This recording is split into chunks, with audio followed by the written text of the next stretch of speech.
శ్రీ మహాగణాధిపతయే నమః. శ్రీ సరస్వతే నమః. ఓం శ్రీ గురుదేవ శ్రీ షిర్డీ సాయినాథాయ నమః. స్వామీజీ తన భక్తుని ప్రమాదమును బారిన పడకుండా రక్షించిన లీల ఇప్పుడు మనం తెలుసుకుందాం. స్వామీజీ భక్తుడొకరు తన కుటుంబముతో మరోరోజు సర్కస్ చూచుటకు పోదామని అనుకున్నాడు. అయితే ఆ రాత్రే స్వామీజీ వారి కలలో కనిపించి వాళ్ళు సర్కస్కు పోకుండానే ఆ కలలోనే వారందరికీ సర్కస్ను చూపించారు. ఆ విధంగా కలలో సర్కస్ చూచుట వలన వారు మరోరోజు సర్కస్ చూచుటకు పోలేదు. వీరు సర్కస్ చూడాలని అనుకున్న సమయంలో సర్కస్ గుడారానికి నిప్పంటుకొని మంటలు వచ్చాయి. చాలా ప్రాణ నష్టం జరిగింది. వారు ఆ సమయంకు సర్కస్కు పోయి ఉంటే వారికి అగ్ని ప్రమాదం జరిగి ఉండేది. ఆ అగ్ని ప్రమాదం గురించి ముందుగానే ఎరిగి ఉన్న స్వామీజీ భక్తులకు ఆ సర్కస్ ముందుగానే చూపి ఆ సర్కస్కు పోనీయక వారిని ప్రమాదమున పడకుండా కాపాడిది. వారు ఇదంతా తెలిసి స్వామీజీకి తమ కృతజ్ఞతను తెలుపుకున్నారు. సాయిబాబా తల్లిలా ఎలా ప్రవర్తిస్తారో ఇప్పుడు మనం తెలుసుకుందాం. ఒక మహిళ ఒక బిడ్డను ప్రసవించినప్పుడు ఆ బిడ్డకు తనకు చనుబాలు లేక పాలు ఇవ్వలేకపోయినది. మరలా ఆ మహిళ తనకు పుట్టబోయే ఇంకో బిడ్డకు తన చనుబాలు ఇవ్వాలనే కోరికతో భర్తతో కలిసి స్వామీజీ వద్దకు వచ్చింది. నీ బిడ్డకు నీ పాలే ఇద్దుగానిలే అని స్వామీజీ ఆమెతో అని సాయిబాబా ఊది ఆమెకు ఇచ్చి సాయిని ప్రార్థించమన్నారు. ఆ భార్యాభర్తలు సంతోషంగా వెళ్ళిపోయారు. ఆమె ప్రసవించినది కానీ ఈసారి కూడా ఆమెకు చనుబాలు రాలేదు. ఆమె భర్త స్వామీజీ వద్దకు వచ్చి ఈ సంగతి చెప్పుకున్నాడు. శ్రీ సాయిబాబాను ప్రార్థించవలసినదిగా స్వామీజీ అతనితో చెప్పారు. వారు సాయిబాబాను ప్రార్థించగా ఆమెకు చనుబాలు వచ్చాయి. ఏ మందు మాకు లేకుండా బాబాను ప్రార్థించుటయే ఆమెకు చనుబాలు వచ్చుటకు కారణమైనది.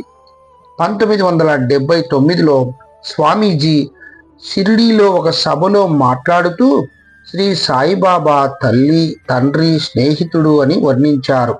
ఆ సభలోని ఒకరు లేచి సాయిబాబా తల్లిగా కూడా ఎట్లా ప్రవర్తిస్తారు అని ప్రశ్నించగా పై లీల స్వామీజీ అప్పుడు చెప్పారు. పై లీలలో తల్లి బాధను సాయిబాబాయే తీర్చారు కదా, మరి సాయి తల్లి అనడం సమంజసమే కదా.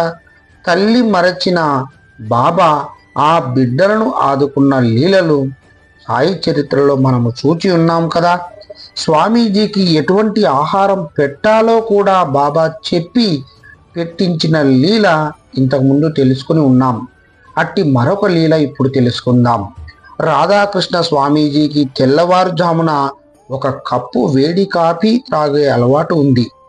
ఒకసారి వీరు షిరిడీలో ఉండగా వీరు బస చేసిన గదికి పక్కనే ఉన్న గదిలోకి ఒక వ్యక్తి తెల్లవారుజామున 4:30 గంటల సమయమున ఫ్లాస్కులో వేడి వేడి కాఫీ తెచ్చి స్వామీజీకి ఇచ్చెను. స్వామీజీ ఆశ్చర్యంతో తనకు ఇట్లు కాఫీ తాగు అలవాటు ఉన్నదని నీకెట్టు తెలిసినదని, నాకు కాఫీ తెచ్చి ఇమ్మని నీకు ఎవరు చెప్పిరని ఆ వ్యక్తిని స్వామీజీ అడిగిరి. శ్రీ సాయిబాబా తనకు కలలో కనిపించి స్వామీజీకి ఆయన మిత్రులకు కాఫీ ఇమ్మని తనకు చెప్పినట్లు అతను చెప్పెను. శ్రీ రాధాకృష్ణ స్వామీజీని గురించిన ఏ విషయంలోనైనా బాబా చూచుకునే స్థితిలో బాబా నీడలోకి స్వామీజీ చేరి బాబాకు అంకిత భక్తుడైనానని మనకు స్పష్టంగా తెలియచున్నది. స్వామీజీ చెప్పడం, దానిని బాబా నెరవేర్చటం, అటువంటి లీలల గురించి మనం ఇప్పుడు తెలుసుకుందాం. స్వామీజీ చెప్పుట, దానిని నెరవేర్చుట సాయిబాబా, అదెట్లో చూద్దాం. స్వామీజీ మద్రాసులో ఉండగా ఒక వ్యక్తి వచ్చి తన పిల్లవాడు ఎటో వెళ్ళిపోయినాడు అని, అతని ఆచూకీ తెలియలేదు అని స్వామీజీకి చెప్పుకున్నాడు. ఆ వ్యక్తి సాయిబాబా గురించి తెలియదు ఆ వ్యక్తికి. అయితే అప్పటికి స్వామీజీని ఆశ్రయించిన వాడు కాదు. స్వామీజీ అతనితో, నీ కుర్రవాడు 5వ రోజుకు వస్తాడు. నీవు సాయిబాబాను ప్రార్థించుము అని చెప్పిరి. ఆ వ్యక్తికి స్వామీజీ చెప్పిన సమయమునకే అనగా 5వ రోజున ఈ పిల్లవాడు మద్రాసు రైల్లో వస్తున్నాడు అని టెలిగ్రామ్ వచ్చినది. అట్లే పిల్లవాడు రాగా అతన్ని తీసుకొని ఆ వ్యక్తి స్వామీజీ వద్దకు వచ్చాడు. స్వామీజీ ఆ పిల్లవాణ్ణి ఎందుకు పారిపోయినావు అని ప్రశ్నించగా తన తల్లిదండ్రులు తనపై కోపగించగా వెళ్ళిపోయినాను అని చెప్పినాడు. తిరిగి మరలా ఎలా వచ్చావు అని స్వామీజీ ఆ కుర్రవారిని ప్రశ్నించగా నేను కలకత్తాలో ఉండగా ఒకనాటి రాత్రి సాయిబాబా నా స్వప్నంలో కనిపించి కలకత్తా రైల్వే స్టేషన్కు వెళ్ళమని నన్ను ఆదేశించ నేను రైల్వే స్టేషన్కు వెళ్ళినాను. అచట ఎవరో ఒకరు నాకు తెలియని వ్యక్తి మద్రాసు వెళ్ళుటకు రైల్వే టికెట్ ఒకటి నాకు కొని ఇచ్చి మా ఇంటికి నేను వస్తున్నట్లు టెలిగ్రామ్ ఇచ్చాడు అని స్వామీజీకి ఆ కుర్రవాడు చెప్పినాడు. కలలో సాయిబాబా ఎలా ఉన్నాడు అని స్వామీజీ ప్రశ్నించగా సాయి భిక్షమెత్తుకునే వారిలా ఉన్నాడు. వారి చేతిలో ఒక ఖాళీ డబ్బా కూడా ఉన్నది అని ఆ పిల్లవాడు చెప్పాడు.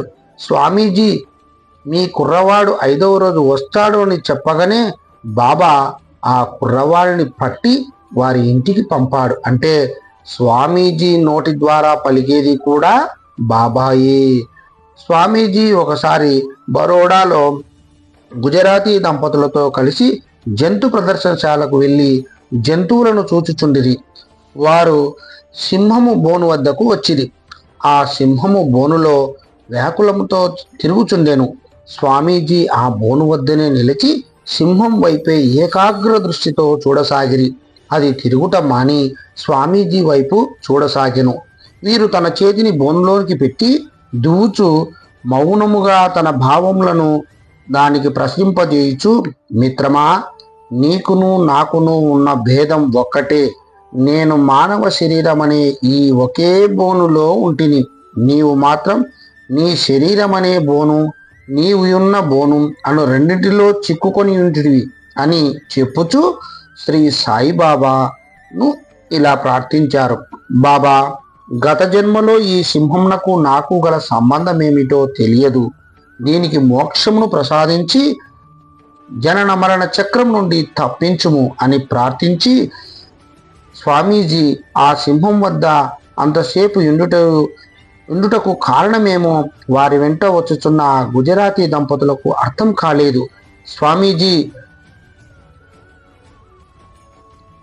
ఆ దంపతులతో నేను బొంబాయి నుండి తిరిగి వచ్చు వరకు ఈ సింహమును చూచుచుండమని చెప్పి వారు బొంబాయికి వెళ్ళిపోయిరి. వారు ఆ సింహమును కనిపెట్టి చూచుచుండిరి. ఆ రోజు నుండి ఆ సింహం ఆహారం తినడం మానివేసినది. స్వామీజీ బొంబాయి నుండి బరోడాకు తిరిగి వచ్చిన రోజున ఆ సింహం మరణించినది.